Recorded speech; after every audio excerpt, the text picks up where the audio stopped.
মুক্তিযোদ্ধার স্বীকৃতি বাতিল। কিভাবে ঘটল এমন সিদ্ধান্ত? আগামী নির্বাচনে সব দলে নারী প্রার্থী 20% রাখার প্রস্তাব। শেখ মুজিব ও তাজউদ্দিন সহ 400 নেতা মুক্তিযুদ্ধের সহযোগী হিসেবে তালিকাভুক্ত। প্রধান উপদেষ্টা জবাব দেন না, শুধু মিষ্টি হাসেন, অভিযোগ মান্নার। এতক্ষণ শুনছিলেন সংবাদ শিরোনাম, এবারে বিস্তারিত।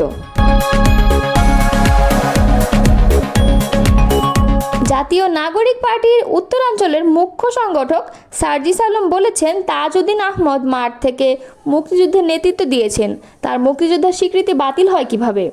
বুধবার সকালে নিজের ভেরিফাইড ফেসবুক আইডিতে এক পোস্টে এমন মন্তব্য করেন তিনি লেখেন, মন্ত্রণালয়ের কাজ ছিল মুক্তিযোদ্ধার নামে সুযোগ সুবিধা নেয়ার জন্য আওয়ামী আমলে যারা নতুন করে মুক্তিযোদ্ধা সেজেছেন এবং ভুয়া মুক্তিযোদ্ধা তাদেরকে খুঁজে বের করে তাদের মুক্তিযোদ্ধার সনদ বাতিল করা।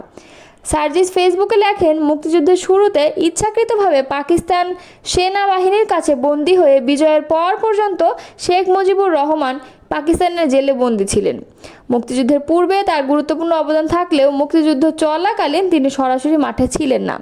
তিনি লেখেন, কিন্তু তা না করে মুক্তিযুদ্ধ চলাকালীন মাঠ থেকে যারা বিভিন্ন গুরুত্বপূর্ণ ভূমিকায় সরাসরি অবদান রেখেছেন তাদেরকে মুক্তিযোদ্ধা তালিকা থেকে বাতিল করার মতো অপ্রয়োজনীয় কাজ কোনোভাবেই কাম্য নয়।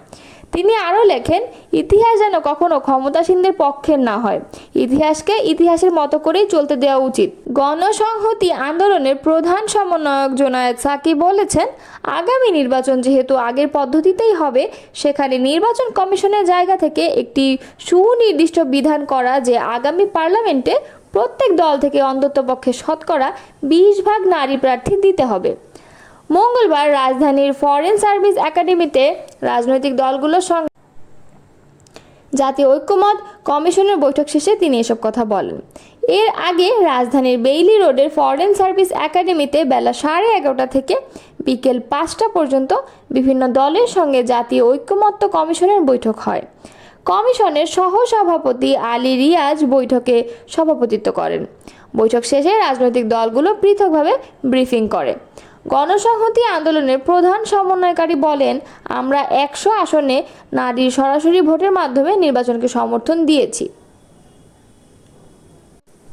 নির্বাচন চাওয়াকে ভারতীয় এজেন্ডা বাস্তবায়ন চায় বলাটা একটা বিপজ্জনক প্রবণতা বলে মনে করছেন গণসংহতি আন্দোলনের প্রধান সমন্বয়কারী জোনায়েদ সাকি। তিনি বলেছেন, বিচার, সংস্কার, নির্বাচন সবগুলোই বাংলাদেশের প্রয়োজন। অবিলম্বে সুনির্দিষ্ট রোডম্যাপ ঘোষণা করতে হবে। রোববার জাতীয় প্রেস ক্লাবে গণসংহতি আন্দোলনের প্রথম নির্বাহী সমন্বয়কারী অ্যাডভোকেট আব্দুল সালামের 8ম মৃত্যুবার্ষিকীতে আয়োজিত স্মরণ সভায় অংশ নিয়ে তিনি এসব কথা বলেন। জোনায়েদ সাকি বলেন, বিচারের বিষয়ে মানুষ দৃশ্যমান অগ্রগতি দেখতে চায়। সংস্কার, নির্বাচন এবং নতুন রাজনৈতিক বন্দোবস্ত এগুলো পরস্পরের সঙ্গে সম্পর্কিত। বিচার, সংস্কার, নির্বাচন এগুলো একই সূত্রে গাঁথা।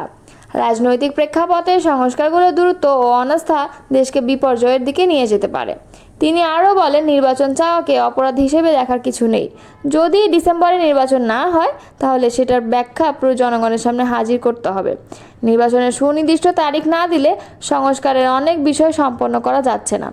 সংস্কারের অনেকগুলো বিষয়ে ঐক্যমত্য আছে, আবার কিছু বিষয়ে আলাপ আলোচনার মাধ্যমে সমাধান সম্ভব। শেখ মুজিবুর রহমান, সৈয়দ নজরুল ইসলাম, তাজউদ্দিন আহমদ সহ 1970 সালের নির্বাচনে বিজয়ী 4 শতাধিক রাজনীতিবিদ আর মুক্তিযোদ্ধা নন। জাতীয় মুক্তিযোদ্ধা কাউন্সিল অধ্যাদেশে এই নেতাদের পরিচয় মুক্তিযুদ্ধের সহযোগী হিসেবে নির্ধারণ করায় তাদের বীর মুক্তিযোদ্ধার স্বীকৃতি বাতিল হয়ে গেছে। সংশোধিত অধ্যাদেশ অনুযায়ী প্রবাসী মুজিবনগর সরকারের সদস্যরা আরও 4 শ্রেণীর স্বীকৃতিপ্রাপ্ত বীর মুক্তিযোদ্ধার পরিচয় হবে মুক্তিযুদ্ধের সহযোগী। মঙ্গলবার রাতে বীর মুক্তিযোদ্ধার নতুন সংজ্ঞা নির্ধারণ করে জামুকা আইনের সংশোধিত অধ্যাদেশ জারি করে সরকার।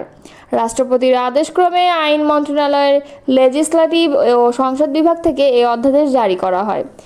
এতে কারো নাম না থাকলেও নতুন সংজ্ঞা অনুযায়ী উল্লিখিত নেতাদের মুক্তিযোদ্ধার স্বীকৃতি বাতিল হয়ে গেছে বলে জানান সংশ্লিষ্টরা। অধ্যাদেশে অনুযায়ী আরও 4 শ্রেণীর স্বীকৃতিপ্রাপ্ত বীর মুক্তিযোদ্ধার পরিচয় মুক্তিযুদ্ধের সহযোগী হিসেবে নির্ধারণ করা হয়েছে।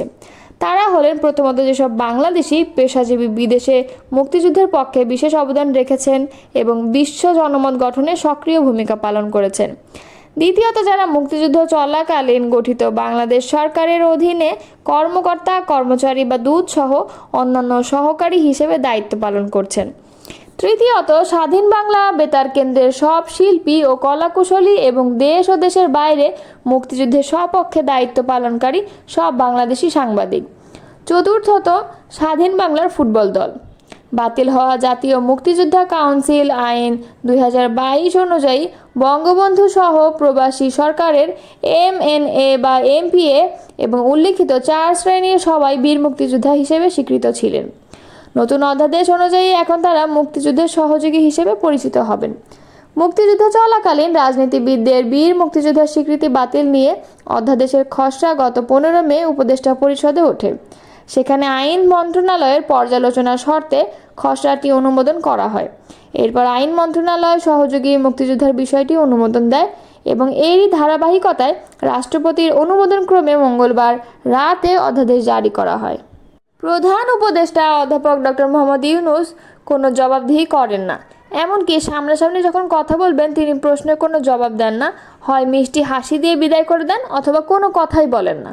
মঙ্গলবার ঢাকা রিপোর্টার্স ইউনিটিতে গণ অধিকার পরিষদ আয়োজিত গণহত্যার বিচার, রাষ্ট্র সংস্কার ও নির্বাচনের রোডম্যাপ শীর্ষক আলোচনা সভায় এসব কথা বলেন নাগরিক ঐক্যের সভাপতি মাহমুদুর রহমান মান্না। তিনি বলেন, দেশের সাধারণ জনগণ প্রশ্ন করে ভোট কি হবে। খুব অবাক লাগে না? 10 মাসও যায়নি একটা গণতান্ত্রিক দেশ গড়ার জন্য আমরা তো রক্ত জীবন দিয়ে লড়াই করে ভোটের দাবি করেছি, সেই ভোট হবে কি না সেটা মানুষের মধ্যে প্রশ্ন তৈরি করেছে। মাহমুদুর রহমান মান্না বলেন, আমাদের নির্ভরতায় একটা জায়গা হচ্ছে ডক্টর মোহাম্মদ ইউনূস, কিন্তু সর্বশেষ তিনি যে কথা বললেন একটা দল শুধু নির্বাচন চায়, এমন ভুল কি তার মানায়? তিনি কি জানতেন না ইতিমধ্যে 30টিরও বেশি দল ডিসেম্বরের মধ্যে ভোট চেয়েছে? এই ভুল তো হওয়ার কথা না। তার সেই বক্তব্যের কোনো ব্যাখ্যাও দেননি তিনি। নাগরিক ঐক্যের সভাপতি বলেন, প্রধান উপদেষ্টা 5 বার সব রাজনৈতিক দলকে ডেকেছেন। প্রত্যেক বৈঠকের শুরুতেই উনি বলেছেন উনি খুবই ভালো ফিল করেন যখন তিনি এমন বৈঠক করেন। যখন তিনি হতাশার মধ্যে পড়েন তখন তিনি সবাইকে ডেকে কথা বললে তার চিন্তার পরিবর্তন হয়, কিন্তু সেখানে রাষ্ট্র সংস্কার, গণতন্ত্র কিংবা নির্বাচনের বিষয়ে কোনো কথা বলেননি। বাংলাদেশ জামায়াত ইসলামের মতে দল জুন নয় ফেব্রুয়ারিতে নির্বাচনের কথা বলেছে বলে উল্লেখ করেন মান্না। তিনি বলেন, তাহলে মেজর কোনো রাজনৈতিক দল জুনে নির্বাচনের কথা বলছে না, তাহলে জুনের মতো একটা প্রতিকূল আবহাওয়ার মধ্যে তারা ভোটের কথা বলছে কেন? তিনি আরও বলেন, আমাদের বিবেচনায় রাখতে হবে প্রতিবেশী দেশ যারা পতিত স্বৈরাচারকে আশ্রয় দিচ্ছে, মদত দিচ্ছে, খুবই অ্যালার্মিং বিষয়, পুশিনও চালাচ্ছে। পুশিন একটা সময় যুদ্ধের পরিস্থিতি তৈরি করতে পারে।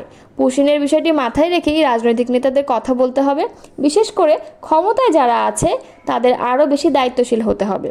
গণ অধিকার পরিষদের সভাপতি নুরুল হক নূরের সভাপতিত্বে এবং সহসভাপতি ফারুক হাসানের সঞ্চালনায় অনুষ্ঠিত সভায় আরও বক্তব্য দেন বিএনপি স্থায়ী কমিটির সদস্য সালাউদ্দিন আহমদ, বিজেপির চেয়ারম্যান আন্দালিব রহমান পার্থ, খেলাফত মজলিসের মহাসচিব মাওলানা জালালউদ্দিন আহমদ এবং গণ অধিকার পরিষদের সাধারণ সম্পাদক রাশেদ খান।